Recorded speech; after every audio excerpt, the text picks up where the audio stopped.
Thank you very much indeed.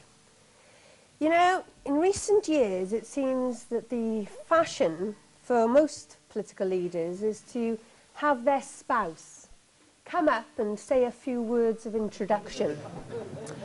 Or, alternatively, sit in the front row and look suitably doe-eyed and adoring. I'm afraid I'm going to have to give my husband Richard's apologies today. He's not here.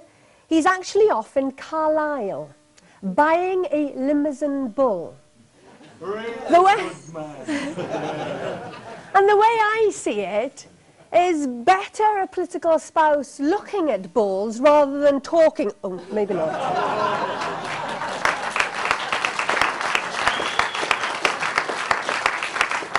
But seriously, thank you so much. And it's great to be here in Wrexham, back in Wrexham and at Glyndŵr University. It's no coincidence that we have chosen this venue. This, the newest of our higher educational establishments in Wales. You know, they're training the engineers of tomorrow, leading at the forefront of developments in food technology and optics. This university provides the model for a better Wales, a model for our party. It places itself at the heart of the community. It works with local employers and schools and the community to give its youngsters a better future. And Wrexham is a place we can truly call home, and where, of course, the Liberal Democrats lead the council. And where local people liked what Aled Roberts and his team were doing so much, they gave them a second term with even more Welsh Liberal Democrat councillors.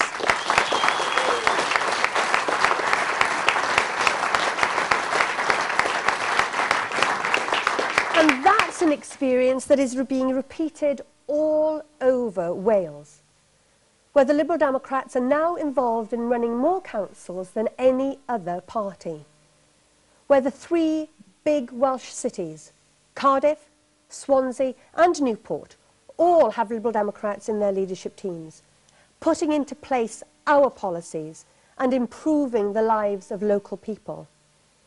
You know, whether that's the successful redevelopment of Cardiff city centre, bringing John Lewis to Wales for the first time, very fearful of the curriculum, or the creativity and commitment of Ed Townsend, providing public transport so that Admiral, Wales's only FTSE 100 company, could expand and employ more local people. Or the reopening of Swansea Leisure Centre, or the rebuilding of the bus station, which I had an opportunity to go and see just last week. You know, we're delivering on a project that Labour failed to get off the ground when they were in charge. Yes, all over Wales, Welsh Liberal Democrats are already making a difference, and people like what they see, because people get more with the Welsh Liberal Democrats. You know, we have never made the mistake of taking the electorate for granted like other parties. We will always work tirelessly for the people that we serve, and we will always earn and fight for the support that we get. But we must keep raising the bar, working harder, working smarter, and giving more and more people in Wales the opportunity of a fresh start.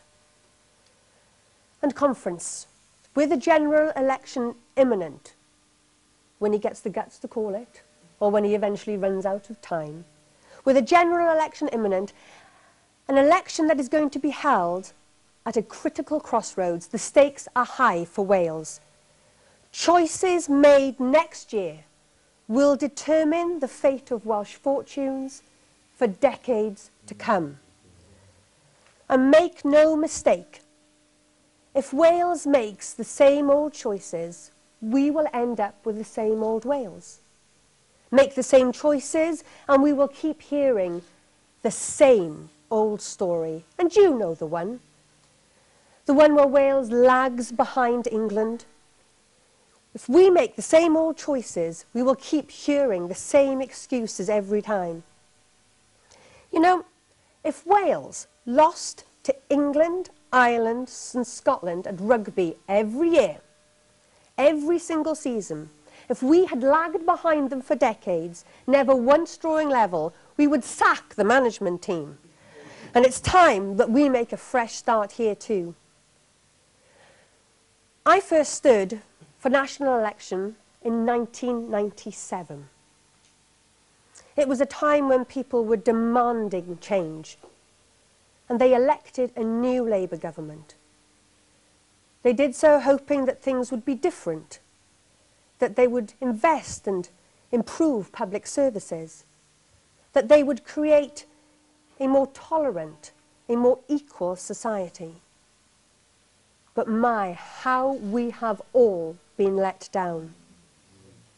You know, Labour promised an end to boom and bust, but when they leave office, they will leave this country practically bankrupt.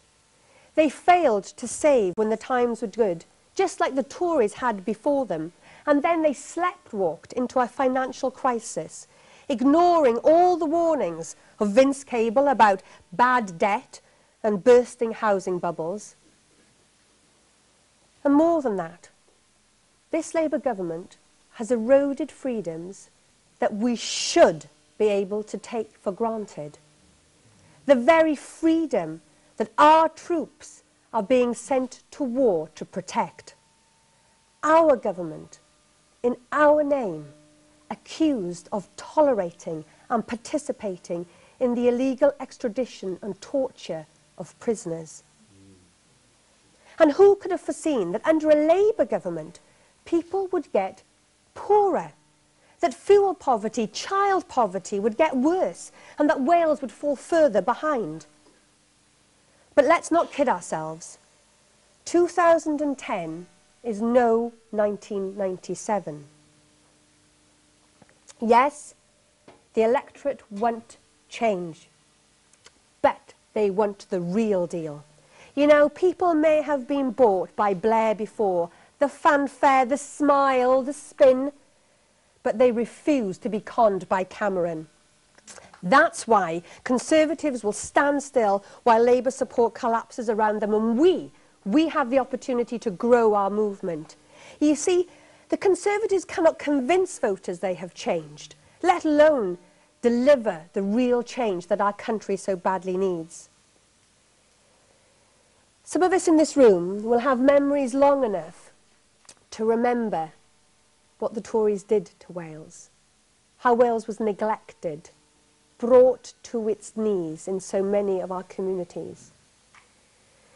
And a party that cannot make up its mind about how it feels about Wales can't be the party that delivers us a better future. You know, the Conservatives not only failed when they were in government, they've singularly failed in opposition as well at every testing point. On Iraq, they called it wrong. On dealing with the recession, they called it wrong. On fairer taxes, they're still calling it wrong. And we must remind voters how much harm a Tory vote will do to Wales and how much damage they would do to the people whose needs help the most.